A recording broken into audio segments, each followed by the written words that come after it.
So today we're going to do a season preview for Real Salt Lake, and by the way, I have finally got an RSL jersey, and in fact, I actually have now completed the Western Conference team in terms of my jersey collection. I have now got every single jersey or t-shirt for every Western Conference team, and coming into this year, I've obviously have that goal of at least completing one of the conferences in terms of having a jersey or a t-shirt for every team, and yeah, here we are. I finally did it, as RSL and Sporting KCFN was the only other two Western Conference team that I still did not had a jersey, and now my next goal is basically complete the Eastern Conference so that I can pretty much now complete the entire set of jersey that I've at every single team in MLS right now. Now, in terms of RSL coming into this season, it feels like it's a new era for this Real Salt Lake team, because this offseason they did something that they've been waiting for happen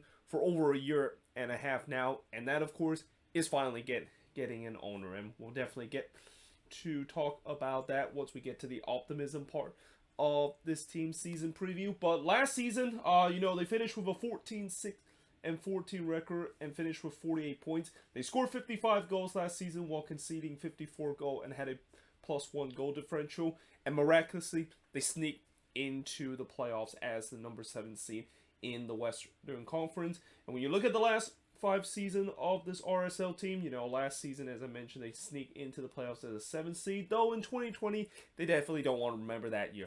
It was a miserable year if you're an RSL fan back in 2020, finishing in 11th place, one of the lowest position that they finished, and I think maybe the lowest position that they finished, because this has been a team that have regularly been a playoff contender ever since they came into the league in 2005, and yeah, that was not a good year for their fans to enjoy. But in 2019 it was much better. They finished 3rd in the standings, before in 2018 they finished 6th place, and then in 2017 they missed out on the playoffs by finishing in 8th position. And I forgot to also mention the fact that we know what happened in the playoffs, and that they probably had one of the craziest playoff run and one of the most Cinderella kind of type of playoff run that we've seen in this league since when the Colorado Rapids won MLS Cup in 2010, and that unfortunately for RSL they just could not able to complete the similar feat that the Rapids did in 2010. But hey, at least it was just an incredible run that nobody expected. And I would say that I know coming into this season there's going to be some people that's going to say, well, we'll see how RSL does, and maybe how they do in this season will tell us that whether that run was fluke or not. I think that's too harsh to judge this team, because again, when you have an amazing playoff run like that, there's going to be some fluke and some luck that is involved, and RSL definitely rely on luck during the playoff run last season, and I just think it's a playoff run from previous years should not be judged on based on what's going to happen next year, because again, I think heading into this season it feels like this team is going through a bit of a retool/rebuild with the way that finally they have an owner. They can start building on a roster that is going to be much more competitive than we've seen in these last couple of seasons.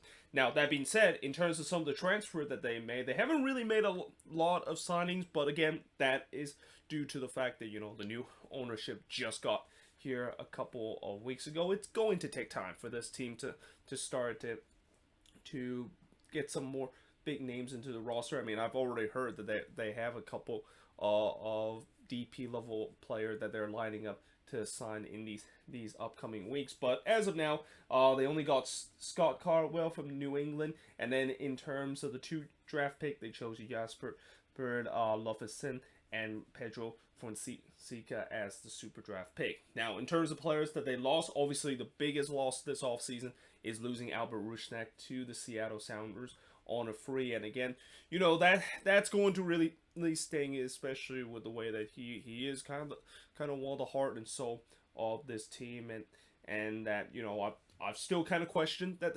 they probably shouldn't have let him go, but what is done is done. They're gonna have to find a way to, of course, replace him, and even the new ownership knows that that's kind of like one of the top priority, that they find a way to replace Rusnak and find a similar kind of player in his spot. Now they also lost Douglas Martinez, who's going to be going to the Sacramento Republic, and then the rest of the guys that they lost are mostly kind of depth pieces that you probably have not heard of, but mostly because these guys are probably either academy product or been loaned to their reserve team. So guys like Justin Perno going to New Mexico United, Jason Ramirez going to Tech, Noah Powder going to Indy 11, Ashton Morton going to Forge FC in the Canadian Premier League, Tony Dakovic, one of the failed signings from last summer. He's going to be going to FC Cartagena in the Segunda Division in Spain.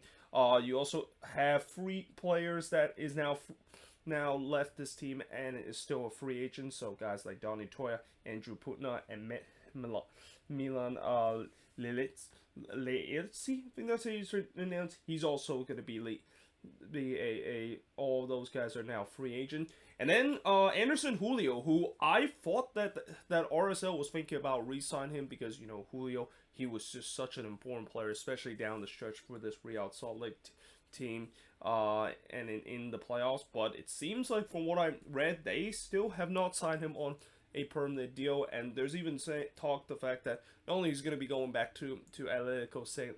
Luis, but he also might be going to another Liga MX club in Pachuca. So yeah, I'm kind of surprised that they decide not to bring him back because we know how much he can bring to this team, especially some speed on the wing area for this team.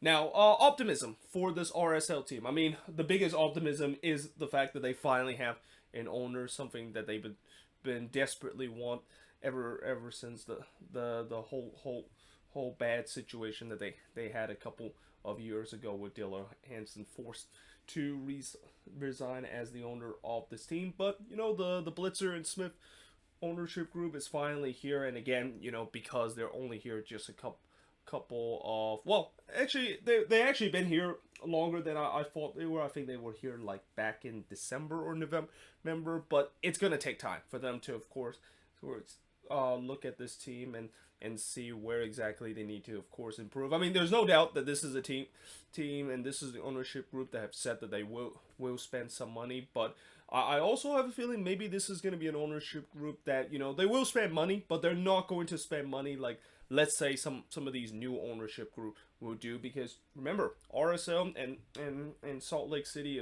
is one, if not the smallest market in MLS. So this is a team that's kind of a small market team where they're going to be smart in terms of spending some of their money. But one thing they'll also still really commit is the academy of this team. And I've said before, I think this RSL academy, one of the most underrated academy in the league. Like, it doesn't get as much as the FC Dallas Academy or the New York Red Bulls Academy or recently the Philadelphia Union Academy, but this academy, they do produce some really good talent, and it also helped the fact that they arguably had the best academy setup out of any team. Like, you look at the academy setup that they have and the structure that they have in terms of the training field, that is something top level that not a lot of MLS team, if any MLS team, actually had. So yeah, that's something that they'll definitely also continue to try to invest in, and that also gets to the second point where I think RSL fans are optimistic that there's going to be some good talent that comes out of the academy, and there is. I mean, the academy, I've heard that there's a couple of guys that are already getting some good minute with their affiliate team in Real Monarchs, and once they're ready, they could be have a chance to be promoted into the main team, and we'll get to see some of these guys play for the very first time for this RSL team. Now, the concern for this RSL team, so despite the fact that they are still they're kind of a team that is still heavily reliant on the academy, and the fact that they already have plans to, of course, improve the team. When you look at the current team that they have, it is still not up to the level where you expect this to be a playoff team. Like, at best, when I look at this current squad, maybe they're going to be right on the bubble of contending for the playoffs. But, after the playoff success that they had last season, I'm pretty sure RSL don't want to just be kind of a bubble team. They want to be a contender in the Western Conference, but unfortunately right now, with the talent level that they had, it's still not there. And then of course, the other concern that they had this offseason is that they actually did lost a lot of depth piece. So as much as they want to improve the squad, I'm hoping that maybe this ownership will also realize that they need to replace some of the depth pieces that they lost this off season, because another thing besides the talent level of this team is not up to par is the depth of this team. There are some spots on this team that there needs to be more depth signing to improve the depth of this team. So that's one thing that I think is going to be a bit of a concern, especially if they do go through a bit of an injury crisis. They could have issue in terms of replacing some of those star player that they had. And then lastly, the last concern of this is Pablo Macharani. So I get that the reason why RSL did eventually hire Pablo Macharani as a permanent head coach is because of the playoff run that they had. But there's one thing to have a good playoff run and really win a lot of the minds of the fan base. I mean, I'm pretty sure RSL fans are over the moon that Mastroeni is going to stay, but in reality, we don't usually see where just because a head coach has done well throughout a playoffs, and that they of course can replicate that same success in the regular season. In fact, I would say that when you look at the time when Pablo Macharani took over for Freddy Juarez, this team was not really that impressive. I mean, yes, they of course did sneak into the playoffs, but the way that they were playing, it was at times it was kind of almost inconsistent at time, and a lot of that has to do with Mastroeni's kind of decided to use a tactics where he's trying to make this team entertaining and trying to go all out attack all the way when it's clear that this team does not have the ability to do that and doesn't have the defensive structure to do it. And I still think to this day they still don't have that defensive structure. So yeah, heading into this season, there's going to be a lot that's going to be asked about Mastroeni's tactics of what exactly he's going to do, because he's not going. I don't know if he's going to try to do what he has done throughout the playoffs, which is just kind of park the bus and basically hope that you can get like a point or two whenever you do that. And yeah, we'll see whether or not, if he of course it is legit, and not to mention the fact that he have also had times in MLS as a head coach before, and those were not good time. I mean, I'm looking at the time when he was with the Colorado Rapids and how he kind of run that team to the ground. Now, in terms of MVP for this team, I mean, this is pretty obvious. It's going to be Damir Kreilach. I mean, it's now that Rusnak is no longer there, it's pretty easy that Kreilach is going to be the main guy. He's going to be the goal scorer, the guy that basically contribute in terms of the assists, and I think they're going to rely on him more now because of that. Now, in terms of comeback player, there really isn't one. I mean, so far I tried to pick a comeback player for every single team, but for this team, I can't think of one, because there really isn't a guy that I could say that maybe had a rough season last year and he's going to have a comeback year. So for me, I'm just gonna say non-associates for this RSL team.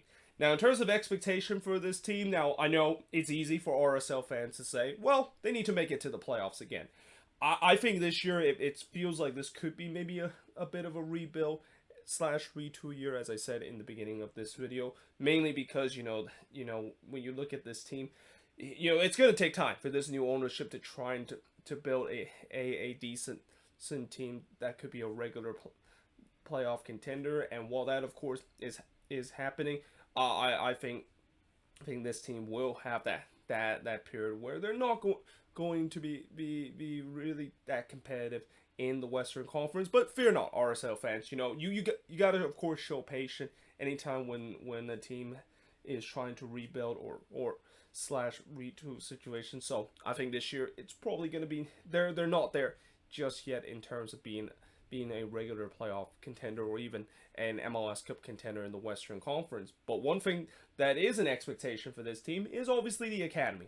They hope that they can develop another quality player from the academy that is going to be a regular starter. I mean, every single year we know this is a team that loves to play their academy player, and there's times that we know that throughout the year there's going to be a guy that you probably have not heard of in the beginning of the season, but you will definitely know his name by the end of the year. And I think it's going to be the same case. I have a feeling there's going to be some guy that I probably have never heard of in the beginning of the season coming out of this RSL Academy. Once they get some minutes and do well, I definitely will know his names throughout the season. But either way, hope you guys enjoyed this video. If you do, make sure you guys leave a like, smash the subscribe button. Let me know in the comments below, what do you think of this video? And if you're an RSL fan, let me know in the comments below what's your optimism, your concern, and also your expectation for this upcoming season. But yeah, hope you guys enjoyed this video, and I will see you guys next time.